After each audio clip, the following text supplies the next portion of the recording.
Powerful collaborations, cutting-edge science, and curious minds coming together for a glimpse of the future. Stay tuned as we look at the latest updates on some of the most promising technology projects.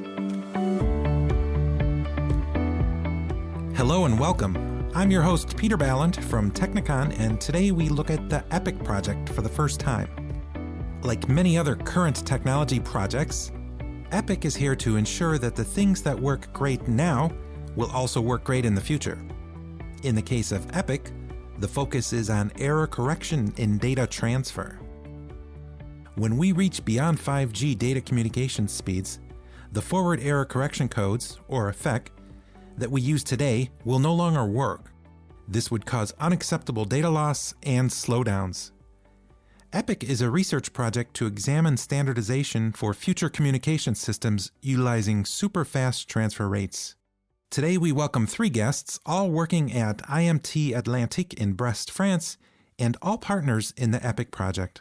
We welcome Catherine Douillard, who is a professor in the electronics department. She's devoted a good part of her research interests to forward error correction codes. She's also in charge of the Interaction Between Algorithms and Silicon, or IAS, research team. We also speak with Stefan Weithoffer. He is an associate professor with the electronics department at IMT Atlantique since September of last year. His research focus is centered around the joint considerations of algorithms and hardware implementation targeting area and efficient ASIC solutions for baseband signal processing. And finally, we welcome Charbel Abdel Nour. He's an associate professor at IMT Atlantique since 2011, and he's been working on EPIC since the project kicked off in 2017. Because of the coronavirus situation, we reached everyone remotely from their home offices. Let's jump into EPIC, Catherine, and tell us what category this project falls into. Is it communications? Yes, the target application of EPIC is to be able to provide reliable communications at super fast transfer rates. And EPIC is a research project which is at the meeting point of basic research on one side and standardization for future communication systems on the other side. Okay, I've noticed on the web page that you often refer to beyond 5G speeds. I'm assuming this is the super fast speeds that you're talking about, correct? Yes, but beyond 5G is more than this. Beyond 5G refers to 5G. 5G is the fifth generation of mobile communication systems. G stands for generation. So this 5G started to be standardized in May 2018 and should be finalized by the end of this year, 2020. And 5G promised a significantly increased performance with respect to the previous generations in terms of data rate application and a very superior user experience. And but some promises were kept with the current standard, but the others do not. And in simple words, beyond 5G is an umbrella term for everything that didn't make it into 5G as we know it today. And my question now would be, how long do we expect 5G to be here? When is it that we go to the next generation? Stefan? Well, that depends greatly on the market needs and the application needs that develop. If you look at the past evolutions, you had first the mobile revolution, then you had the fourth generation that brought you the mobile internet. Now is the fifth generation in progress. Depending on the evolution of the applications that are out there, you will either look at 5 years or maybe 10 years. For beyond 5G. So to me, this says that if you're developing something for 5G, you might actually be a little late to the game, right? Because 5G is already rolling out in some geographic areas. Or is this something that continues to develop? Charbel? No, it's something that continues to develop. Actually, the standardization process started in 2018, and there is continuous releases and evolution in the standardization process. That's why it's a continuous process, and what's lying ahead is adding additional applications, such as ultra-reliable applications, which can be used to control, for example, autonomous vehicles or far-away control of surgical devices or stuff like that. So these applications will come along as 5G evolves into beyond 5G. So also on your website, you talk a lot about forward error correction. That seems to be the heart of what EPIC is about. Do I have that right? Yes, it's about right. So basically, when a radio transmission is performed, it's impacted by distortions that can modify its contents up to a point that making them completely non-understandable at the receiver side. So this is a problem, a major problem, and there could be several solutions to such a problem. The first, for example, is to retransmit several times until the content is well received. However, the solution wastes time and power that could have been used to transmit additional useful content. Another solution could be to transmit much more power, with much more power, in a way that the content remains understandable at the receiver side. However, in addition to the wasted power, this could also have diverse effect on health. So we all know the issues related to antenna radiations and sensitivity of people to this effect. So the third solution is the use of forward error correction. Such a technology introduces redundancy in the transmitted content that is used to replace any detected distorted parts of the signal at the receiver side. This proved to be much more efficient than the previous mentioned alternatives. And one major practical example is that forward error correction allows the miniaturization that is needed for mobile phones. Without it, for example, simply we would need much larger antennas and batteries. So is it safe to say forward error correction is being used everywhere in all telephone communications and telephone data transmissions? Yes. Okay. And it's nothing new, right? I mean, the forward error correction's been around for a while, but EPIC is looking at how this will be used in the future, correct? Yes, in EPIC, what's different from what was existing before in terms of forward error correction is that we foresee for applications that need very huge data amounts to be transmitted, which has to be transmitted very fast. So we need very high data rates, and the forward error correction codes that exist at the moment are not decoders and encoders are not fast enough to be able to transmit this very fast, this huge amount of data. So in EPIC, we have to design new fake codes or to modify the existing fake codes, depending. And we have to devise new way of decoding them, and we have to find how to implement them in circuits, in integrated circuits for the new needs of beyond 5G applications. And you said that our data needs are growing. Can you just give us an example in case somebody's not familiar with what's really happening out there? What are some examples of these intense data rates that are being used and sought after? Stefan? Well, I mean, one example that you could give is, let's say, mobile virtual reality. Everyone has an idea about virtual reality. It has been around in sort of science fiction terms for a long time, and also for many years there's existing virtual reality solutions that require large backpacks, large goggles. But nowadays, you can think of mobile virtual reality where, For example, you arrive at an airport in a foreign country and you get augmented reality data with your virtual reality glasses, and all the signs are automatically translated. You have all the map info on your phone, and with this augmented and virtual reality data, of course, you need larger data rates to get all this data to your glasses, to your phone, because you cannot do all the computations on the phone.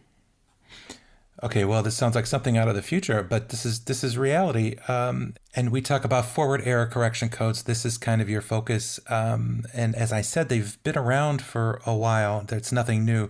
But in EPIC, are you able to build on what's already been developed or established, or do you have to do a lot of work from scratch? No, we don't have to start from scratch, especially us. We three work at IMT on turbo codes, which are in fact the backbone of the third and fourth generation standards like LTE or UMTS. But solutions, even though they are tried and tested, they do not scale up to the data rates that are needed. We've mentioned this before. And to make them fit for the future, so to say, we have to look at all the aspects of the design process of such a FEC system, like the code design, the algorithm design, and the hardware implementation jointly. And we have to collaborate very closely, the algorithm guys with the implementation guys. And this is very interesting also to work as a researcher, because you have a continuous feedback of how your solutions have impact on other parts of the development process and the final result as well. The EPIC team is a consortium. It's a project consortium working towards a goal of adapting a system for the future, communications error correction system. How many people, all in all, make up this project? I'm just kind of curious, how big of a team do you have? How much muscle do you have in this area of development and research? So in the EPIC project, we are 8 partners. But from the technical point of view, we are between 10 and 15 people working on the topic. And in fact, we are working, depending on the partners, we are working on 3 different solutions, FEC solutions for the project. So corresponding to 3 family of codes. Here at IMT Atlantique, we are, as already mentioned by Stefan, we work on turbo codes, but some other partners are working on another family of code, which is called LDPC codes, low density parity check codes, and another group works on polar codes, which is the third family. So in fact, this is the way we work in the project. And a project like this really gains a lot of strength and synergy by involving a diverse group. So can each of you describe your contribution to the project? Well, as I mentioned before, all 3 of us here at IMT, we focus on the turbo code family. But as I also mentioned before, there are several steps in the process of designing a FEC system. There's the code design, the algorithm design, the hardware implementation, and myself, I'm mainly concerned with the hardware design, so the design of the actual hardware of a turbo decoder. Charbel, maybe you want to say something to... Yes, I mainly work on the code design aspect and simplified decoding algorithms also. So basically, I collaborate with Stefan closely, and we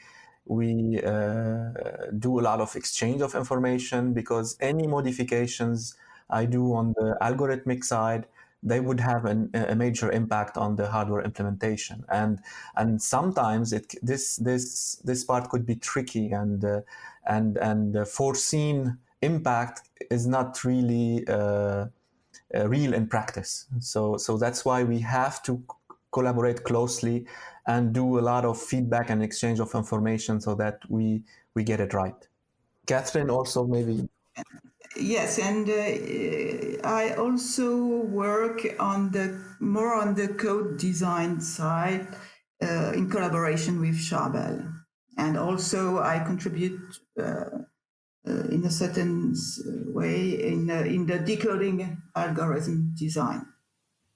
But I think it has to be stressed again that when designing the FEC system as a whole, you cannot really make a clear cut, because the choices that you make in your let's say in your corner of the design space, they will affect everyone else in the system.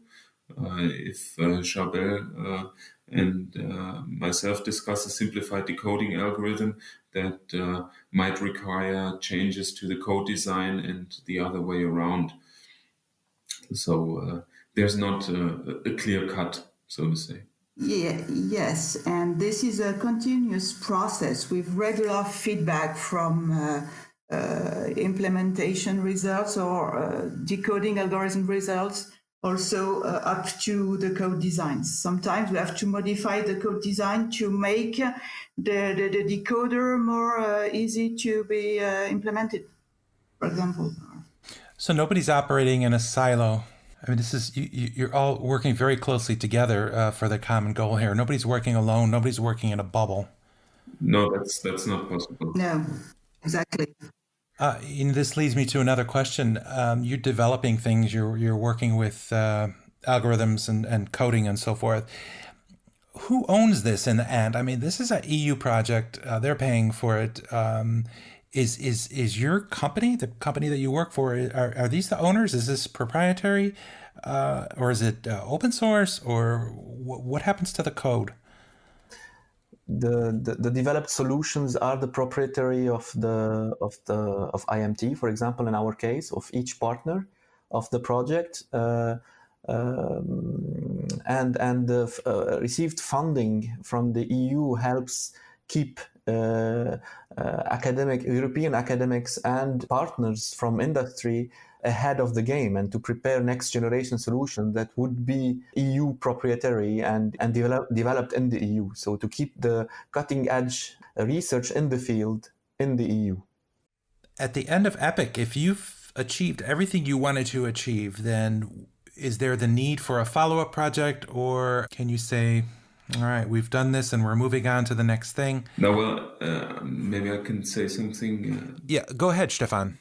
Through projects like EPIC, which clearly advances the state of the art by orders of magnitude, at least in the field of turbo codes, you gain insights that allow you to move forward, to continue to move forward.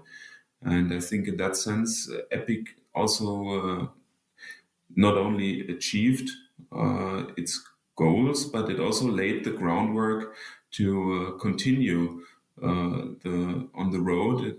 It's just the beginning. So yes, there will be more work to emphasize what we have already achieved, and this is the nature of research. It's a continuous process. Is there anything that you would want the general public to know about EPIC? Maybe let me put it this way.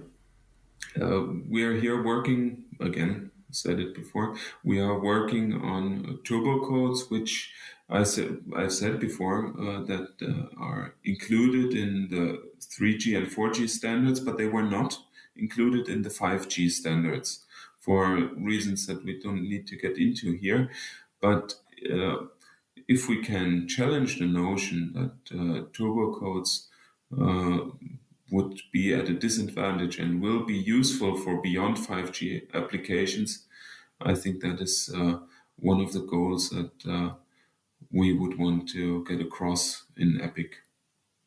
Yes, if we are able to do this, this will be a great success for us. Yeah, this is basically one measure of success for us also, is that the turbo codes have been a reliable technology for several years until now.